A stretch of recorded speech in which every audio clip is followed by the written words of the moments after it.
This special edition of our podcast may contain language and discussion of topics that are not suitable for all viewers.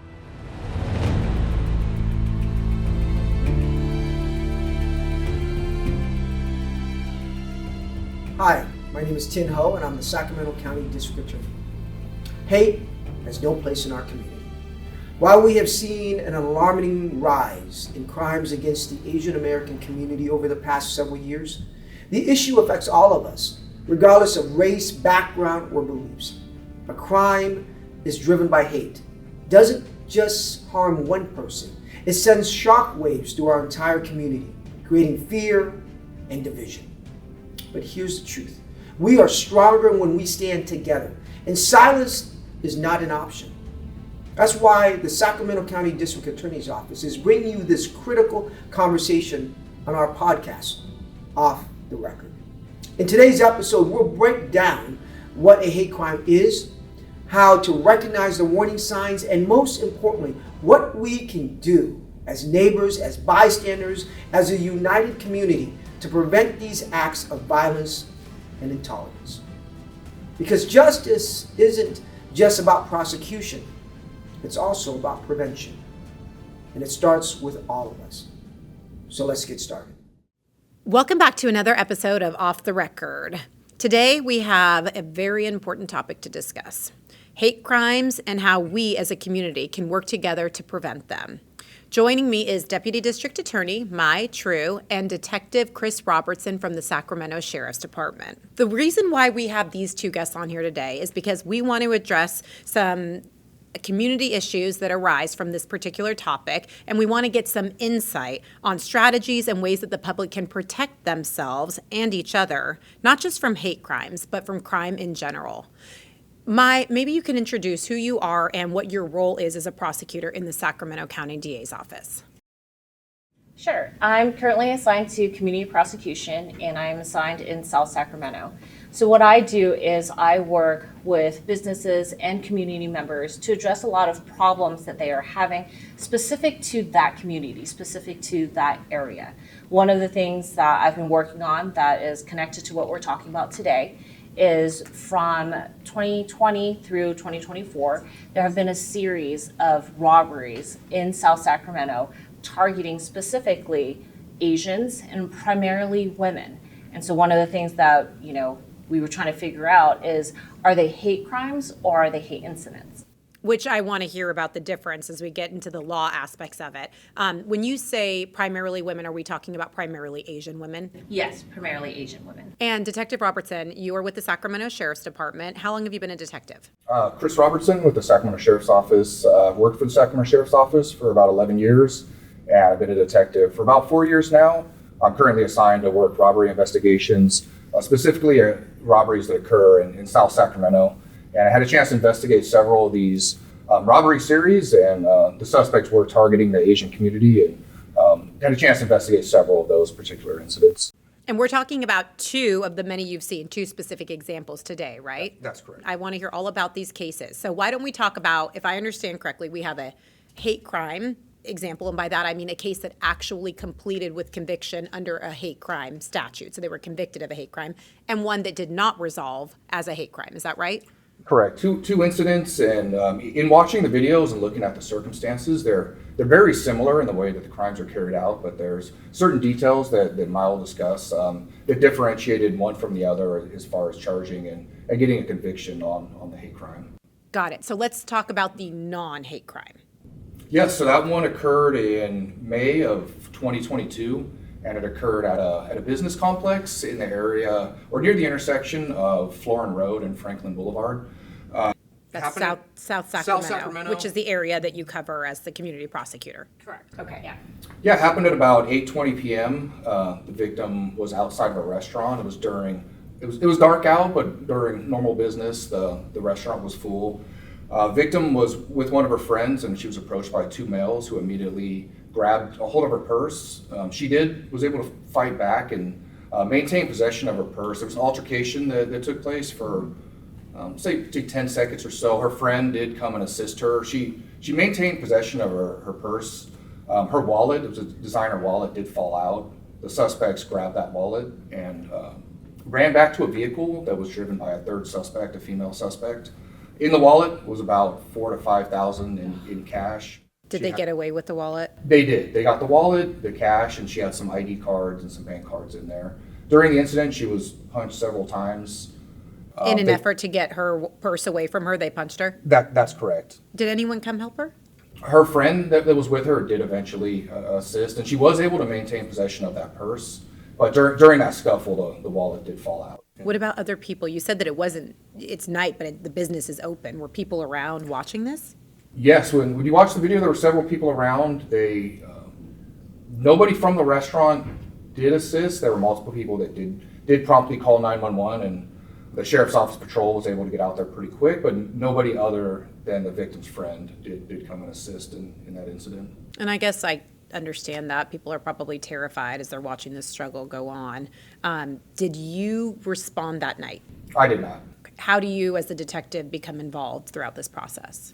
With that particular incident, our patrol deputies responded out. They collected some initial video and got statements from witnesses, from the victim. CSI responded, documented the injury. She did have minor injuries from the incident. Mm-hmm. And then I was advised of the incident and started investigating it the next day. I responded out there, collected additional video.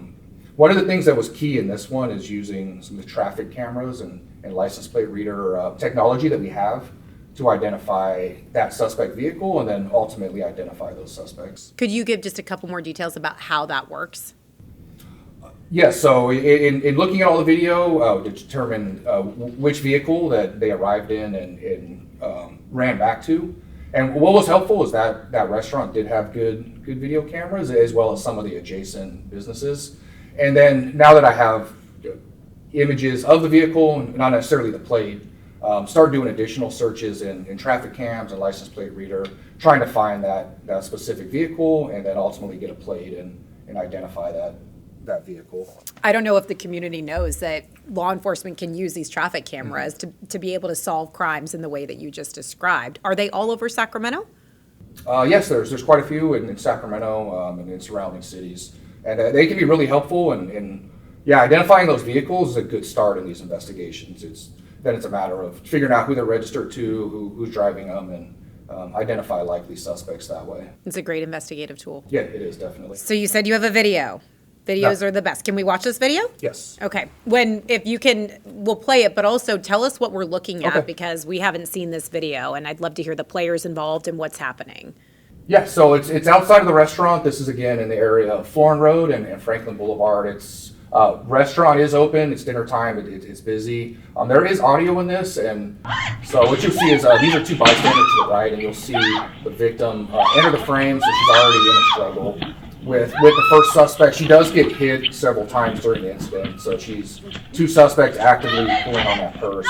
And look at everyone just went inside. They do, and then that's her friend there. Coming to her aid. So she's able to maintain control of the purse, her phone, but her wallet did fall out and they got away with the wallet. And that's her looking right now for her wallet. That's correct. And so the suspect vehicle had parked just south of the restaurant. They got in the suspect vehicle. It was driven by a third suspect, a female, and they drove away and left the area. So ultimately, those two individuals we saw, you ended up finding? That's correct, as well as the driver. And then what happened? So they were linked to other robberies in the area as well as a vehicle burglary. Did several searches. We were able to locate a purse related to the vehicle burglary and return that back to the victim. And all three were ultimately arrested for the robbery as well as the other crimes and prosecuted through the DA's office. Good. And now,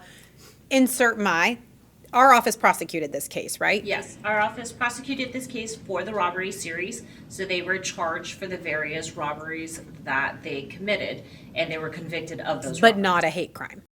Not a hate crime in this And situation. in case anyone isn't able to see on that video, the victim there is actually of Asian descent, right? Right? Yes, the victim and her friend are both Asian females. So now there's a second example that we can compare, right, to this particular case. Also another case that you investigated, right? That's correct. Tell us about that case. So that one happened around the same time frame, so a month prior to the one that we just watched, and this one happened in April of 2022 in the area of Stockton Boulevard and Lemon Hill. Is that still that same south area or? It's north of where this one, northeast of where this one happened, but it is along that Stockton corridor, similar area in South Sacramento. That victim in that video was 27 years old. The victim in this other incident that we're going to talk about was 67. Asian female, she was alone, so she parked at a retail store there at that intersection, and she was walking from her car to the store. And in watching the video, the first suspect will walk past her initially and then circle back around, and he grabs her from behind and is trying to rip her purse from her possession. She's able to fight him off briefly, and then there's a second suspect that exits the vehicle and approaches the victim and the first suspect. About that time, he gets the purse away. So they both get back into a vehicle. That vehicle starts to back up, and she actually grabs on to the driver's side of that vehicle. So in watching it, it creates a really dangerous situation. You have an elderly victim. She's holding onto the side of a vehicle. So they back up, and she gets pulled for several feet from that vehicle. She loses her grip, and then they speed off. And Did they actually get away with any of her property? yes, they got her purse. Her purse had about $400 in it. It had her cell phone and some of her bank and ID cards in that purse. Let's watch this video, and if you could again kind of give us the lay of the land, what we're looking at here.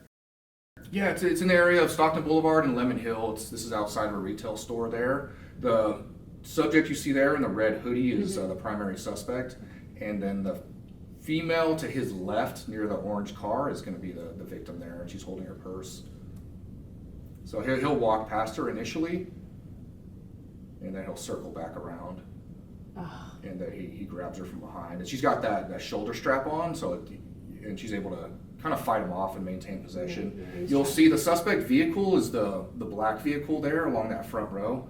So a second suspect will jump out, but he's able to get. So now there's two right there. There's two, and then there's a third driver in that vehicle. So then when it backs up, And we can't see the victim right now. Where is she? You'll see her. She's in that on the driver's side on that rear door. Oh, that's her holding onto the That's car. correct, and she falls off. And luckily, she didn't get run over. It's like, as you can imagine, a really dangerous situation when she's getting pulled from a vehicle like that.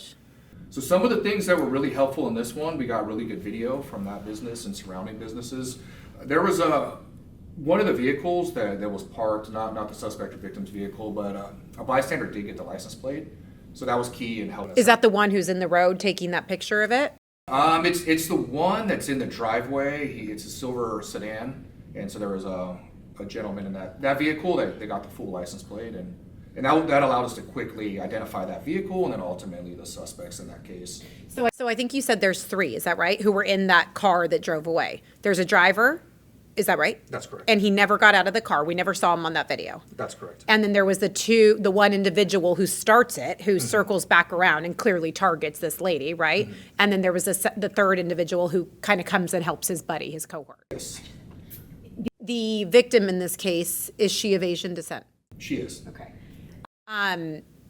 Ultimately, you said that you caught them, and this case actually resolved, meaning our office prosecuted it, right?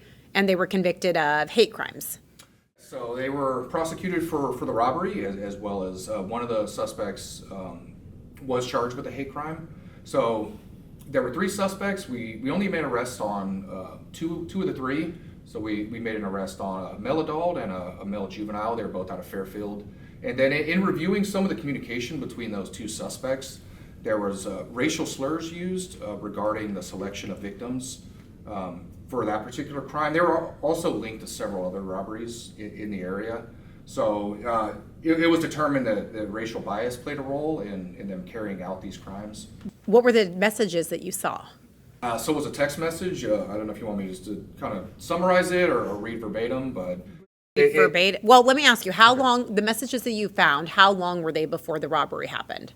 they were close in time frame, within a couple of days. So it was clear that the discussion was regarding going out, committing additional crimes, and then the racial slur was in regard to selection of victims and the people that they were targeting.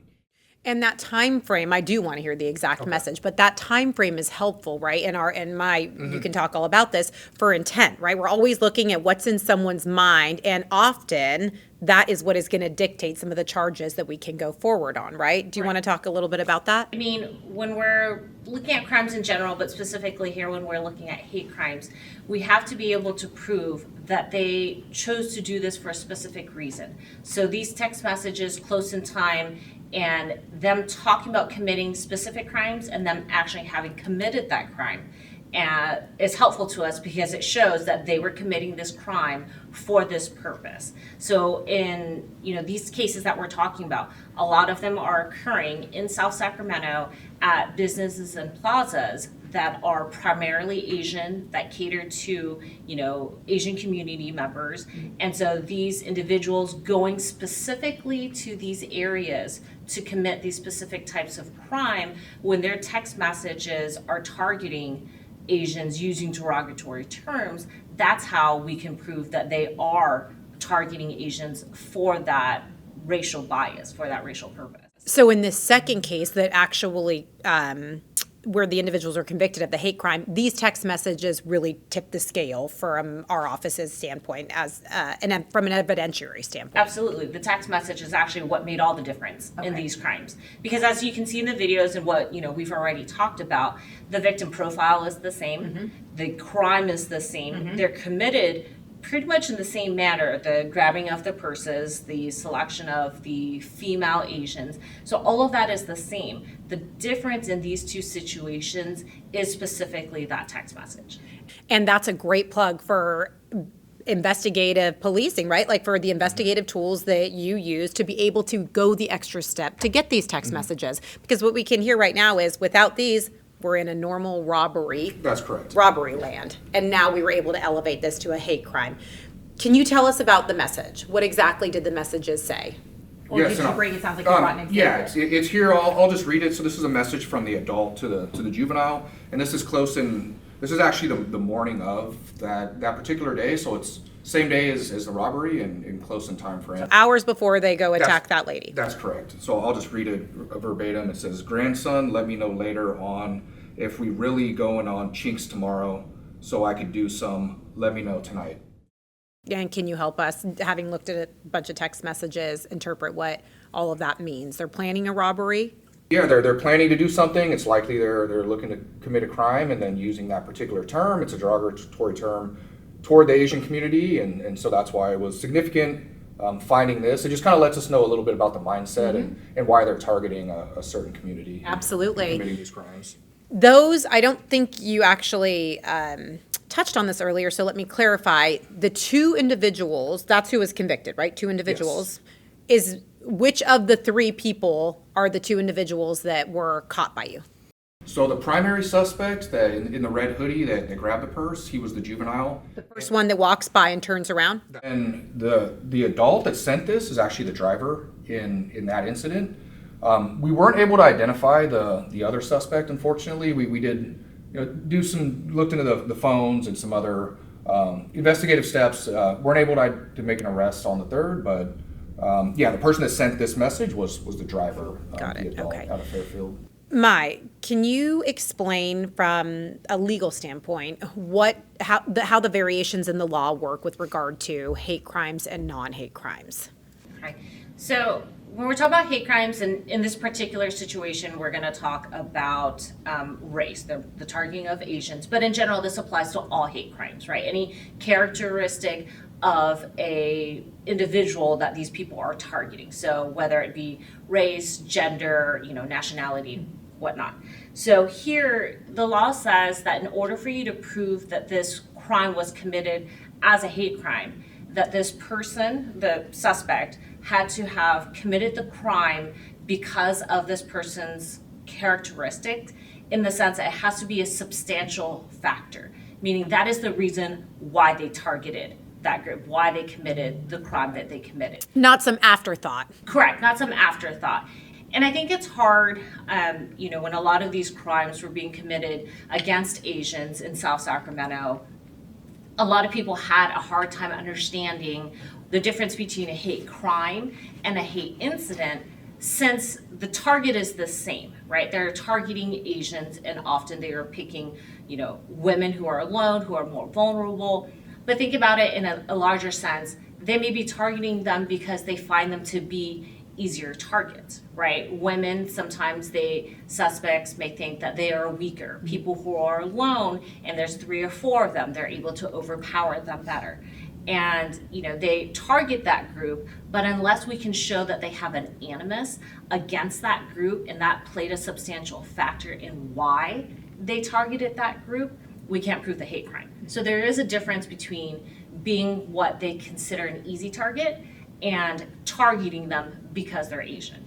So in this context, in the second case that Chris talked about, because we have the text that uses that derogatory term specifically toward Asians, and that the crimes and the robberies they committed targeted that group, we can connect the two and then file it as a hate crime. And then can you talk about the punishment differences between the 2 offenses? So if you're having a conviction for a robbery versus a conviction for a hate crime, what is the difference in time or sentencing? So the hate crimes that we charge, it's a enhancement. And the robbery is the same. So in both cases, they were convicted of robbery. So that's a base term. And the robbery base term is 2, 3, 5. So the low term is 2, the mid term is 3, the upper term is 5. And the enhancement for the hate crime is on top of that. And so we're saying you committed this robbery for this specific purpose, and you're going to get an additional punishment of. So for the way it works on a hate crime enhancement is it enhances the base term. So for the enhancement, the triad is a 1, 2, 3. So the max you can add is 3 years on top. So the maximum term for a regular robbery would be 5. The maximum term for a robbery with a hate crime enhancement is 8. So it's the difference between 5 years and 8 years. Got it. What do you think we can tell the community about these specific type of crimes that are affecting the Asian community? What do you want the community to know? What call to action can we bring them? I'll let Chris start on that. So my message would be report these incidents. Our office is going to dispatch our patrol deputies right away. They're taken seriously. I'm assigned these cases, and I'm going to investigate them to the best of my ability. If there's a language barrier, we have a diverse department and people in our department that speak a variety of languages. We also have translation services. So report these right away. A lot of these suspects are committing multiple crimes, and so it's important that they are reported quickly, and we can start working these investigations and take some of these people off the streets. That's so good for the community to know about the language line, so that they know that is not going to be the barrier to these cases being investigated. What about from our office? And let me just piggyback off of that first. In both of these situations, the victims and bystanders called 911 right away. And so law enforcement was able to go out there to interview other witnesses in addition to the victims who were still on scene, to start their investigative tools in locating the vehicles and in turn locating the suspects. So one of the things that's always not only report, but call 911 right when it happens. Don't wait on it.